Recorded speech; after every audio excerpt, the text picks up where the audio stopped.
¿qué les ocurre cuando se trata de la seducción? Cuando se trata de la dimensión del riesgo, de ese riesgo mayor que es el del tener. ¿Qué ocurre cuando el tener ahora se desplaza a la mujer? Lo más probable es que esa respuesta masculina, en el caso de que el tener se desplace a la mujer, venga del lado de la inhibición, del no saber qué hacer. Lacan agrega en el seminario de un discurso que no fuera del semblante: uno de los correlatos esenciales de este hacer de hombre es dar signos a la muchacha de que se lo es. Para decirlo todo, estamos ubicados de entrada en la dimensión del semblante. Por ello, agrego, parece que el hombre está finalmente más atado a la mujer, está más atado a sus semblantes que la mujer. Quizás la mujer mucho más cercana de lo real, contrariamente a lo que se podría pensar a primera vista. La mujer, no histérica, siempre supo que el falo es un semblante. Pero ¿qué pasa con los semblantes de la masculinidad?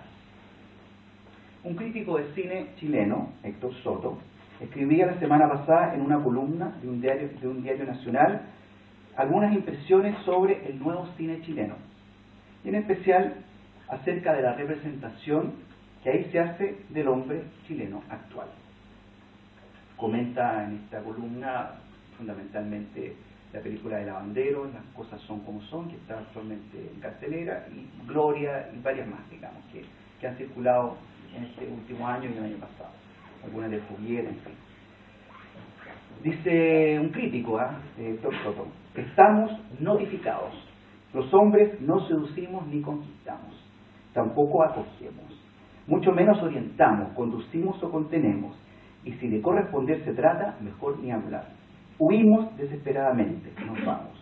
Somos menos que niños, somos menos que ciegos, en estricto rigor, calamidades.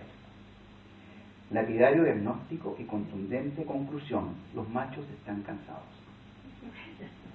Parecidas son las impresiones que recoge un psicoanalista lacaniano, argentino, en su libro del 2010, Por fin, hombres al fin. Me refiero a Ernesto Sinatra, donde precisa que frente a la cuestión de la crisis de la masculinidad no se trata ni del arrebato nostálgico en busca de ese hombre de los años 50, en fin, ni de un fundamentalismo reivindicante, y que el discurso psicoanalítico no se enreda en esas direcciones. Entonces, me pregunto, ¿cuáles toma el discurso psicoanalítico? Quizás la más evidente para los psicoanalistas, ya desde Freud hasta Lacan, es que entre hombres y mujeres eso no anda. La relación entre los sexos depende de la relación a otro elemento que no está asegurado en ninguno de los sexos, a saber, el falo. Y por lo tanto, la complementariedad sexual, como veíamos ayer, es una ilusión que causa, entre otras cosas, muchas separaciones y decepciones. Hay, tomando a Lacan, por el contrario, disparidad humana. El psicoanálisis reivindica la diferencia de los sexos, pero no en el sentido de una diferencia complementaria, se trata de una diferencia radical suplementaria, difícil de soportar si uno cree en la relación sexual. Con ello, y para el caso masculino, quizás se trate de ir más allá de los implantes y apostar por la castración y no por el falo, y frente al otro sexo, sumergirse en ese continente oscuro, desconocido. Puede que allí algo nuevo se nos revele. Al menos este es el viaje que propone el psicoanálisis.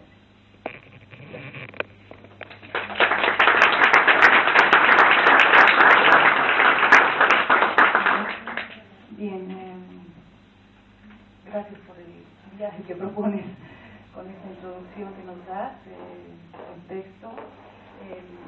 Hay preguntas pendientes que habían quedado para Graciela, para conversar y retomar también este texto de Miguel. Si alguien quiere... ¿Sí? Paola Cornón.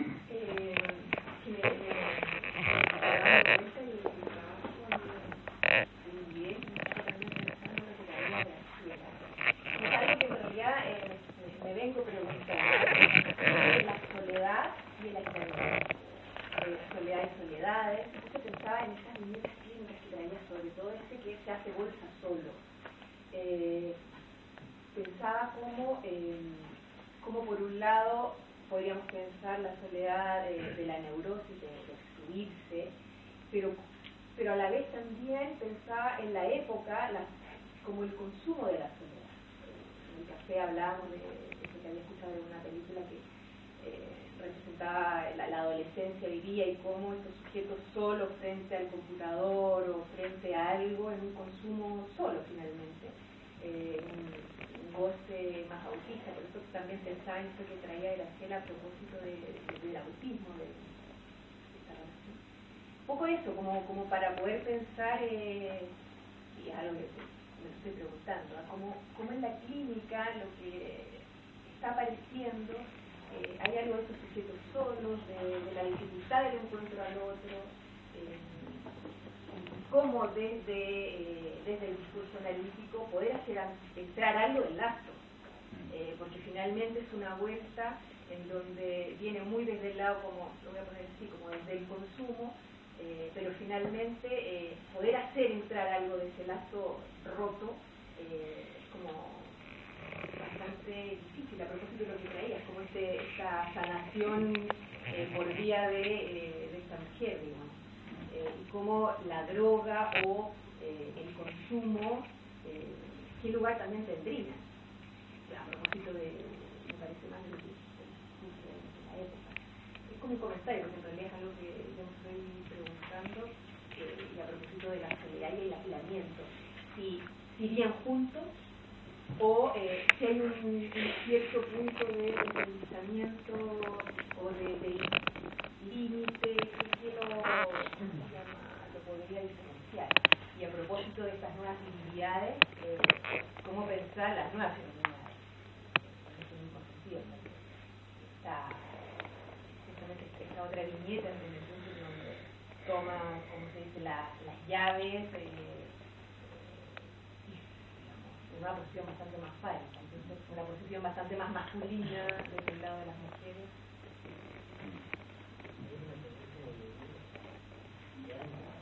Ahora, dale. Sí, antes cuando estabas hablando de los parejas analizante-analista, ¿no? Cuando habías hecho el pasaje al tercer tipo, y habías dicho, el analizante busca en el analista el objeto de su deseo, me llamó la atención esto de busca, ¿no? Porque me parece que ese pasaje es como condición sine qua non para que pueda darse algo importantísimo desde el lado del analista, ¿no? De la posición del analista. Algo que tenga que ver con que el analista pueda buscar el objeto de su deseo y no solamente, no sé si lo refería exclusivamente a la relación. El analista puede buscar el objeto de su deseo, eso no entiendo. No, que el analizante, el analizante busca en el analista el objeto de su deseo. Y un poco pensaba que para que pase ese pasaje era como importantísima la posición del analista para que esto pudiera darse, ¿sí? Y que es un poco más notoria y, digamos, la influencia de la posición del analista que en las otras dos, tal vez, las parejas que habías mencionado, un poco lo que dijiste en ese minuto, ¿no? Porque si uno como analista finalmente lo que el trabajo también en parte tiene que ver con que el analizante encuentre su deseo. Necesariamente hay algo, me parece fundamental en la posición del analista y aprovecho para hacer un comentario del trabajo de Miguel, que la verdad que me gustó mucho, y a mí también me hizo más diferencia quizás con otras posiciones masculinas escuchadas en los últimos tiempos, la del hombre que contaba los procesos, ¿no? Y pensaba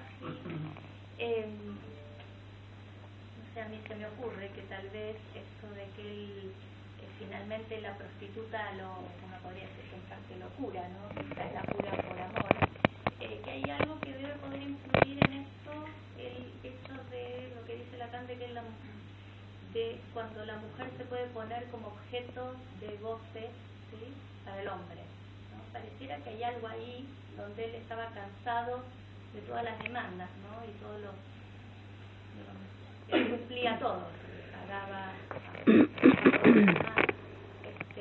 y finalmente pareciera que esta mujer, la frase que decías, ¿no?, que sí sabía lo que era trabajar en el título, ofrecerse como objeto para él, ¿no? Ahí donde algo le puede haber cambiado. No sé si lo pensás o no. ¿Una pregunta más, Carolina? Sí, a Graciela, bueno, primero agradecerle por su claridad y su simpleza en la transmisión. Y tocó un punto que me vengo preguntando hace mucho y que es algo que quiero investigar y que es difícil, es esta cuestión de, en las tablas de la sexuación, ¿dónde queda el cuerpo? Porque siempre se dice, bueno, no importa si es hombre o es mujer, importa de qué lado está, y siempre, bueno, sí, pero no da lo mismo que sea un hombre o una mujer el que se ubica de un lado o del otro, y que a la vez encuentre como partener un hombre o una mujer fuera. Digo, es algo que escucho mucho de pacientes que me llegan, sobre todo de pacientes lesbianas, que me dicen, bueno, yo me enamoro de la persona, como que diera lo mismo, como si el cuerpo sexuado perdiera sus características de cuerpo sexuado. Entonces es algo que escucho con mucha reiteración, como si eso, si se pudieran borrar las diferencias. Por ahí.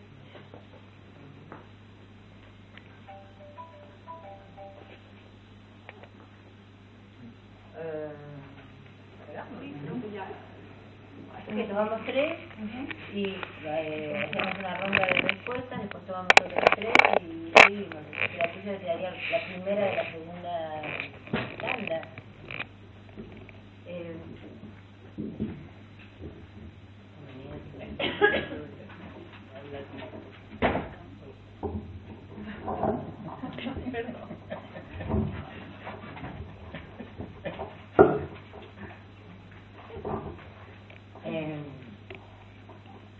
El comentario que hacía Paola sobre aislamiento, soledad, la facilitación contemporánea para la soledad, por todos los gadgets que sirven de partener para hombres y mujeres, es un buen ejemplo para poner en nuestra sexta provocación para seguir el trabajo, si es equivalente la soledad masculina de la soledad femenina. Es un lindo tema de investigación, porque ayer hablé algo de eso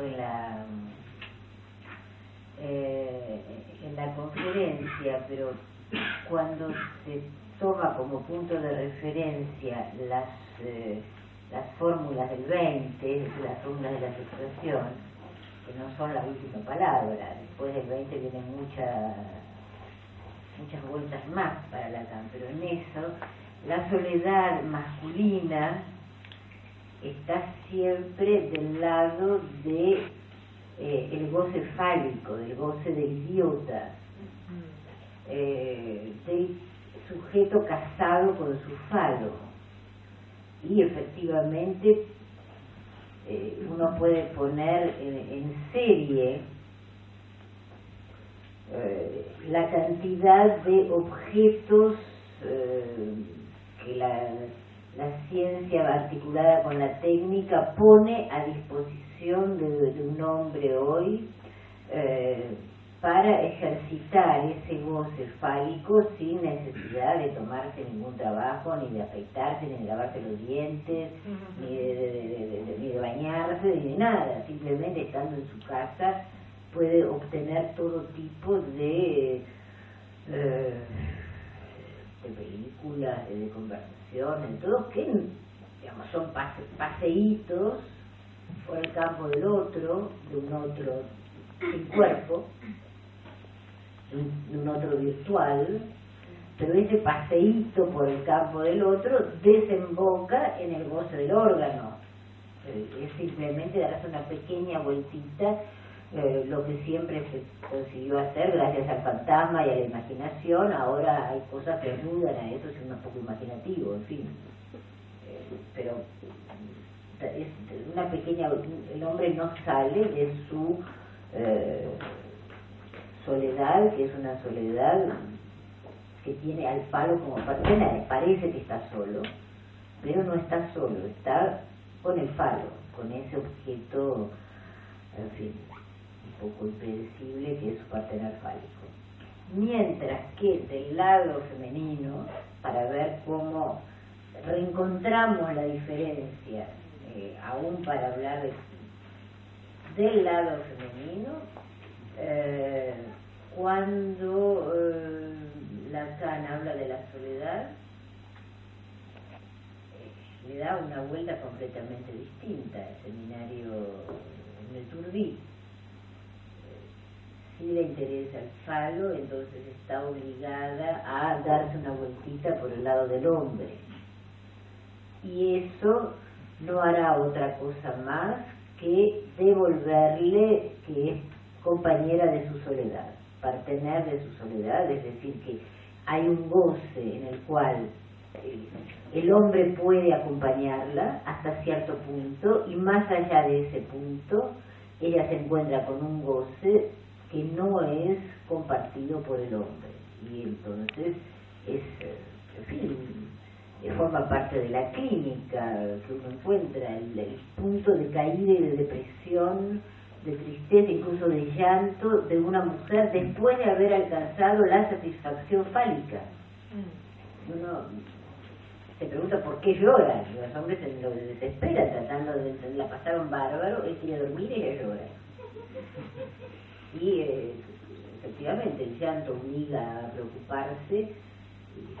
La mujer misma no entiende ese llanto o esa tristeza o ese desánimo que surge, y que es precisamente la insuficiencia del goce fálico para una mujer, que de ninguna manera alcanzarlo la duerme, sino que la hace pedir otra cosa, la hace sola, la hace estar sola, y padece ese momento duro de la clínica femenina. Y entonces se ven dos posiciones frente a la soledad que son subsidiarias de la repartición sexual, que permite ver que, ok, decimos soledad, pero la soledad masculina y la soledad femenina son lo que tienen de interesante es que son distintas. Uno puede decir, bueno, pero hay mujeres que, sí, bueno, está bien, hay mujeres que se comportan como hombres, hay hombres que se comportan como mujeres, pero no agrega nada.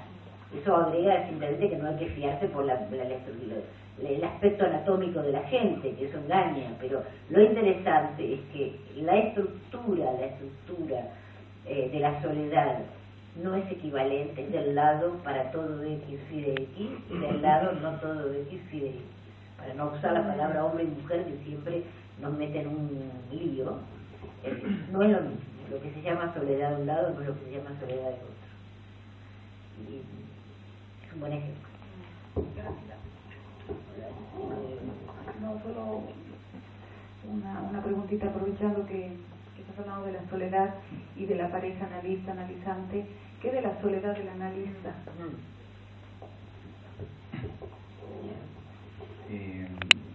Bueno, un pequeño comentario en relación a esto que decía Paola de la soledad, que responde muy bien Graciela, y que uno también lo constata clínicamente. Efectivamente, a pesar de la llamada soledad que algunos hombres inclusive valoran, encuentran que está bien, que son solos, lo ven como una suerte como de ética, esa ética del soltero y que se hace el chocolate solo, digamos, y que eso claro, entonces en verdad es una señal de autosuficiencia absoluta. Yo creo que el problema pasa porque los hombres también tienen un cuerpo, este sujeto que adicto, en fin, al parecer estaba todo bien, salvo que tenía un cuerpo, digamos, y que empezó a fallar para mantener esa supuesta ley que es morir en la ley, que en este caso sería la ley de alcohol, digamos, o de exceso, que era la ley que se había autodefinido y que resultó ser bastante banal finalmente, que cayó fácilmente, digamos, después de que había sido enarbolado como una suerte de consigna a la cual él tenía que prácticamente sacrificarse con su vida, en cierto modo. Yo creo que el tema es que efectivamente aparece el cuerpo ahí. Aparece el cuerpo, un cuerpo enfermo, en este caso enfermo del corazón. Y eso abre algo de esa relación al falo tan cerrada que permitía, en cierto modo, hacer la idea de que él estaba bien solo en algún punto. Ahora, retomando esto que decía Graciela de cuerpos sexuados, masculinos, femeninos, en fin, o goces más bien masculinos y femeninos, pienso yo que a propósito de esto de la crisis de la virilidad, mi idea es que hay mucho del orden de digamos, la posición masculina mucho tiempo sostenida en el semblante del tener, digamos, del tener eso que eventualmente podría velar el vacío que pudiera ser eventualmente el falo, y la mujer marcando que ese falo siempre ha sido un semblante, por lo tanto algo de ese vacío igual aparece, y la mujer actualmente en el lado del tener también, cuestión que dificulta la relación de un hombre sostenido en ese lugar, digamos, que los dos tienen finalmente. Y eso es nuevo, porque si alguien tenía y alguien no tenía, la cosa parecía andar relativamente bien, relativamente, porque igual siempre han habido problemas entre los sexos, digamos, siempre había una erótica, siempre ha habido cosas escritas que muestran que eso no anda, digamos, hay algo de naturaleza estructural. Pero en algún punto uno podría suponer que ese movimiento del tener, en el caso de la mujer, de algunas mujeres, porque no todas están ahí, dificulta la posición en algunos hombres. Ahora, uno podría decir que eso es una ganancia femenina también, como que el tener pudiera ser una nueva posición bienvenida, pero también las mujeres se quejan en esa posición, porque efectivamente tienen y algo pierden, o sea, lo que se gana por un lado, tú decías el año pasado, se pierde también por el otro, y son mujeres que si bien están sostenidas en el tener, por otro lado se quejan de que no hay hombres, digamos, porque ellas lo tienen todo, finalmente lo único entre comillas que les falta es un hombre tomado en este caso como un nuevo objeto, digamos, y estas mujeres toman a los hombres como objeto sexual, el caso de esa persona que se deja elegir, digamos, y que la mujer hace lo que quiere con él, que al principio él lo encuentra interesante porque él no hace nada, digamos, lo eligen, lo llevan a la cama, le hacen todo, y después quiere irse, digamos, y ella dice, no, ahora te queda, y si tú te vas, yo me mato, digamos, y el tipo no sabe ahí que sufre, digamos, de lo mismo que gozó en algún punto, o sea, esa posición del dejarse elegir, del riesgo, digamos, diríamos, de apostar por la castración y no por el palo. Yo creo que ese dilema masculino, digamos, es muy fuerte y que es muy complicado porque el hombre sigue sostenido en el tener, y en ese sentido Lacan, claro, plantea esta posición analítica como posición esencialmente femenina, digamos, o sea, cómo la mujer empujaría, la mujer, digamos, que no existe en la posición eventualmente del analista, algo de ese atravesamiento del puro tener. Y yo creo que algo de eso se nota en el mundo y también se nota en nuestros personajes del cine, que en algún nivel, estos hombres que aparecen en Gloria, digamos, que son un desastre, sí, o que aparecen en estas últimas películas, que son sujetos que taciturnos, que no saben, que no seducen, que se dan vueltas en la pieza, en una cosa muy autoerótica, muy vacilante, de lo hago o no lo hago, y finalmente quedar presos en esa suerte de desorientación general, toca, digamos, algo que se diagnostica en cierta época, que en la nuestra, también en nuestra realidad.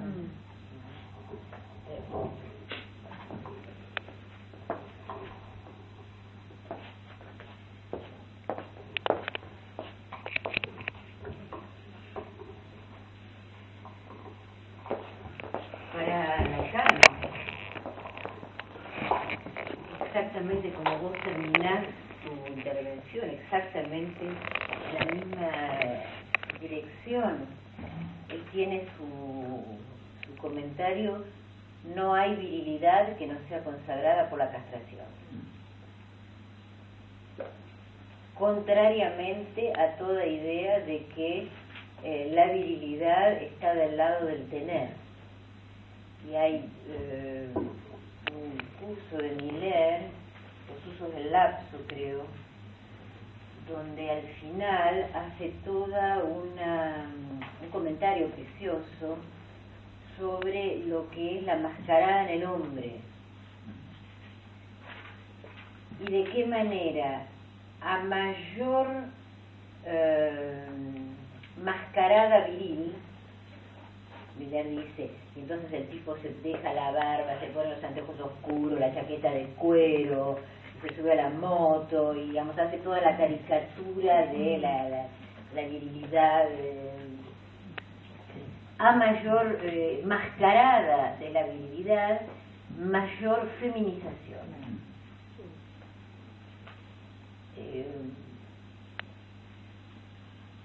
Hombres que se ponen como las mujeres en la posición de la exhibición para captar la mirada del otro, y que esta posición de ponerse en exhibición para captar la mirada del otro los feminiza, estructuralmente quedan del lado de la mujer. Y en las fórmulas de la sexuación, en la parte superior de las fórmulas, no de la comedia de los sexos, sino de la inexistencia de la relación sexual.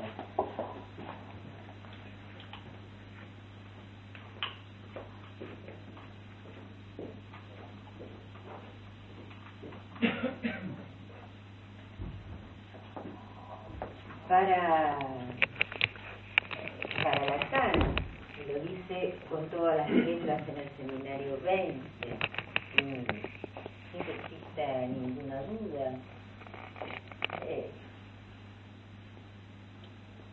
para un hombre no hay posibilidad de gozar del cuerpo de una mujer si no es con la condición de que exista al menos uno que diga no al goce fálico.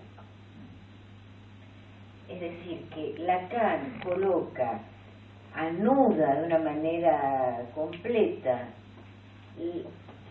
la posición de existe al menos uno que dice no al goce del idiota, es decir, que introduce la prohibición del goce fálico, es la condición para que pueda gozar del cuerpo de una mujer. Y entonces, efectivamente, es la escritura en las fórmulas de no hay virilidad que no esté consagrada por la castración. La virilidad depende de la castración, no depende del tener, precisamente depende de la castración. Y lo dice, si no siendo así puede hacer muchas cosas, incluso puede desearlas, incluso puede hablar de amor, hacer poesía, pero eso es otra cosa. Eso es otra cosa. Gozar del cuerpo de una mujer requiere la existencia de al menos uno que diga que no al goce fálico. Es decir, es necesario el sacrificio del goce fálico para que el campo de una mujer se abra para un hombre. Sin ese sacrificio del goce del autoerotismo no hay caso. Y el paciente más contemporáneo de los que presentás es el tipo que se hizo solo el chocolate durante mucho tiempo. No necesito nada, me ocupo de mis deberes, mantengo a mis hijos, mantengo a mi exmujer, me drogo todo lo que quiero, me arreglo solo, llamo a una prostituta, pam, listo.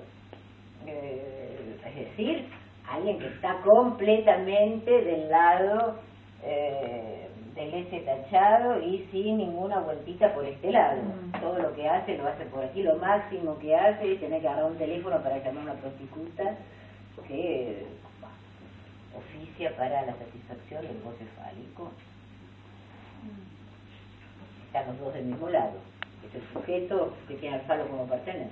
No hace falta darse ninguna vueltita para este lado, completamente distinto al sujeto que va a buscar del lado de la mujer el cuello, el lunar, en fin, el objeto que causa su deseo, el objeto con el cual se satisface, ¿no? El tipo no da ninguna vuelta, el tipo está de su lado con el falo, ¿sí?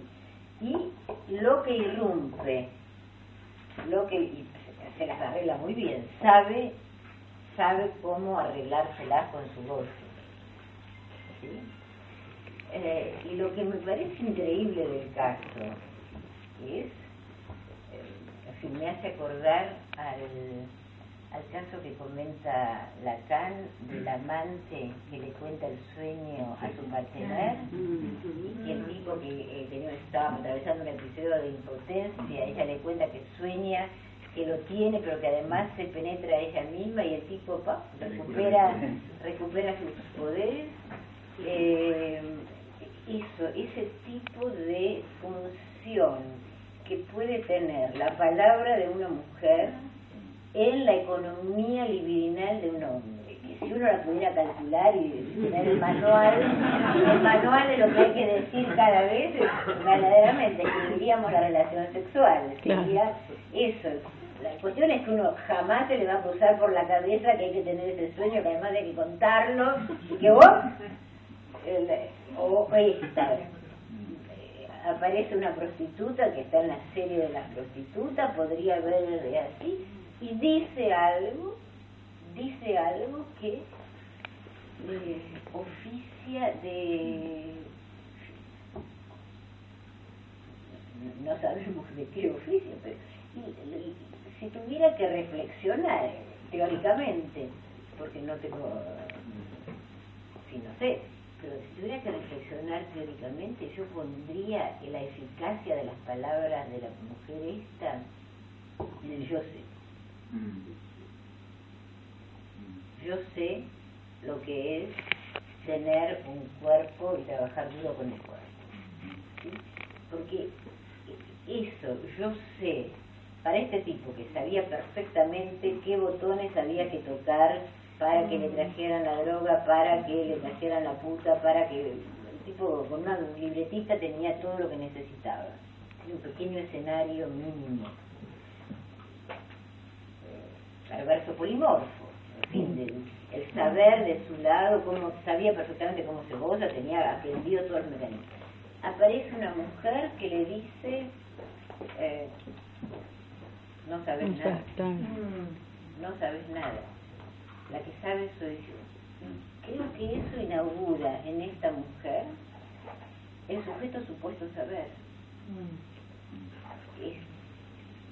Hay una mujer que sabe algo sobre el cuerpo que yo no sé, y es nada, es el nacimiento de la transferencia, por eso se cura, pienso yo, porque es encontrar que el otro,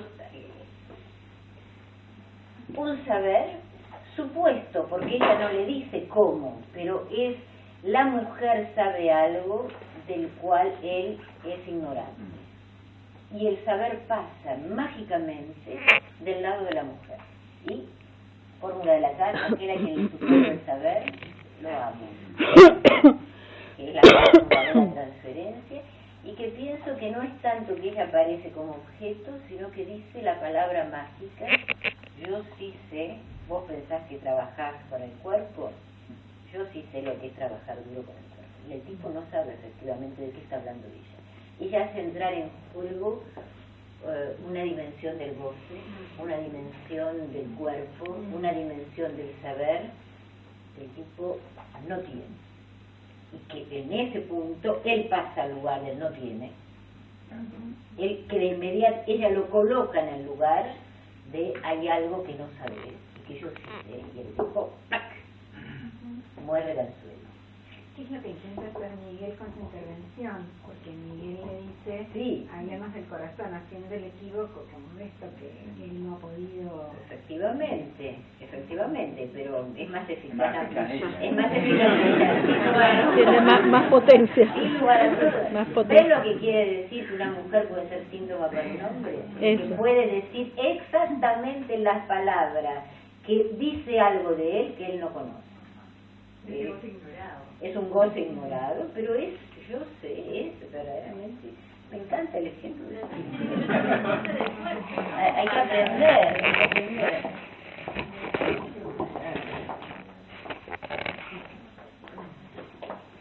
Me parece un ejemplo paradigmático. Tendría que presentar esto en Mariana Pol. Ya no. Presentarlo así como está, cortarle para que sean los caracteres que tiene que tener y llevarlo, porque es una preciosura el trabajo. Iría fantástico para ver no el cuerpo que habla. El mejor ejemplo de un cuerpo que habla es esta mujer. Ella es un cuerpo que habla y dice, yo sé, el cuerpo está de mi lado y yo sé lo que, por mucho que vos tengas libretita, lo que tenés y todo lo que no tenés la menor idea. Yo sé algo, es como decir, yo sé algo del goce que nunca vas a conocer.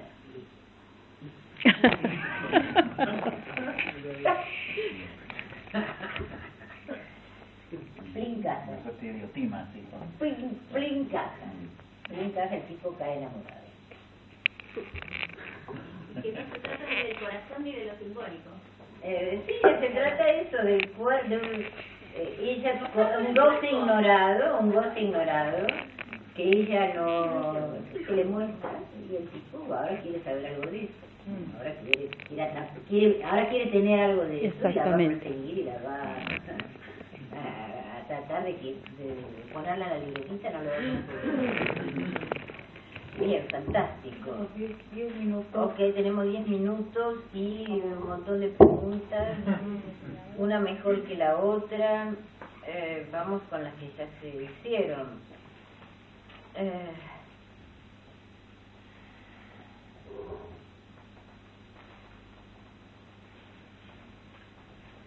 En la tercera opción, que es la opción de el analista como semblante del objeto.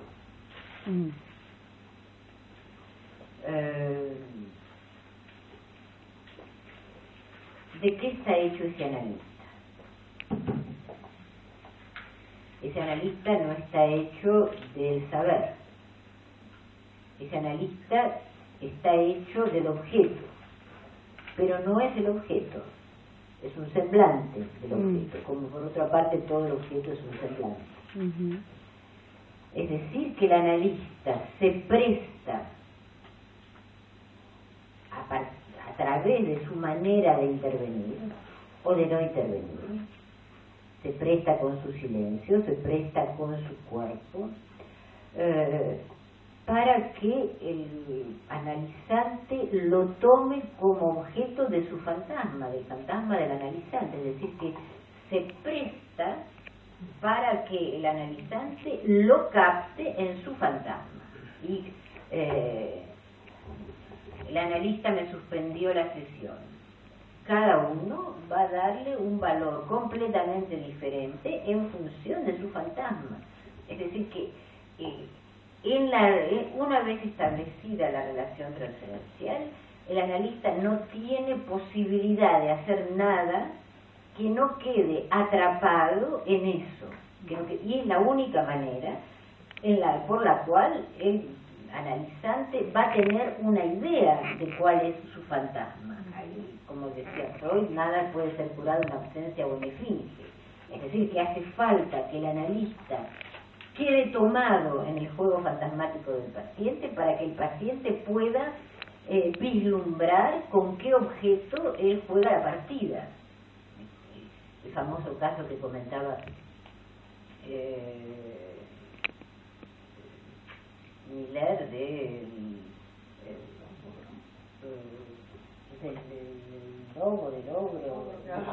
logro, que es una paciente que está siempre aterrorizada pensando que la ley no la va a querer, que la va a tratar mal, que la va una posición de temor al otro, que es siempre malo, amenazante y no sé qué, y entonces la paciente sale del consultorio y cuando ya está caminando por el pasillo para la puerta de entrada, Miller sale, abre la puerta y hace ¿sí? Por supuesto, la otra se ríe y toda esa idea del otro tremendo se revela en su estatuto, de la ficción que implica. Esa posibilidad de hacer solo funciona si el objeto que el analizante coloca en él es un ser malvado que me trata mal, que no me quiere. Acompaña la construcción fantasmática de la paciente, porque con otro paciente uno haría así y se desmayaría de susto pensando que uno se volvió loco. En fin, hay que la maniobra esa de encarnar el objeto o no hablarle nunca y hacer un silencio profundo puede ser útil para uno y para otro no. Es decir, que finalmente el sujeto va a encontrar el objeto con el cual complementa su fantasma en el analista, pero no porque el analista lo tenga, sino porque él se lo puso en el analista. Por eso se puede uno separar del analista, porque una vez que uno retira la carga liminal del analista, el analista se convierte en un sujeto como cualquier otro. Freud lo decía perfectamente, lo único que existe en la realidad es lo que investimos libidinalmente. La realidad es eso, es una realidad hecha en función de la investidura libidinal. Uno retira la investidura libidinal y la realidad desaparece, es decir, se convierte en cosa. Y es exactamente la idea que tenemos en esta posición. Pregunta de Carolina. ¿Dónde está el cuerpo en las fórmulas de la sexuación? Es una excelente pregunta. Cuando Lacan trabaja las fórmulas de la sexuación, y por eso las fórmulas de la sexuación no son la última palabra. Por eso Lacan avanza. Poco tiempo, porque le queda poco tiempo de vida, pero avanza en los últimos seminarios. Es porque efectivamente las fórmulas de la sexuación dejan un poco de lado el cuerpo. Es la función fálica, el sujeto tachado, el objeto A, el otro, el S del otro tachado, y con eso arma dos maneras de goce en función del falo. Porque son dos maneras de goce en función del falo. Es cómo se sitúa el goce respecto del falo. O se sitúa enteramente del lado del falo, o se sitúa no enteramente del lado del falo, no todo falo. Por favor. No, pero me parece que el cuerpo no está porque el cuerpo no importa qué cuerpo se tenga. El tema es de qué lado uno se ubica, más allá del cuerpo biológico que tenga. Por eso no es tan seguro. No es tan seguro que en la última, es decir, no en las formas de la sexuación, sino más adelante, sea tan indiferente que uno sea hombre o mujer, es decir, que tenga el órgano o que no lo tenga, respecto de cómo se las arregla con eso, ¿sí? Porque efectivamente el falo no es el órgano, ¿sí? Y entonces el falo es un significante que viene a encarnar que lo tengas o no lo tengas, no lo tenés nunca. Lo que tenés es el órgano, no tenés el falo. Y hombres y mujeres están igualmente engañados en eso, los hombres engañados porque piensan que lo tienen, las mujeres engañadas porque piensan que no lo tienen.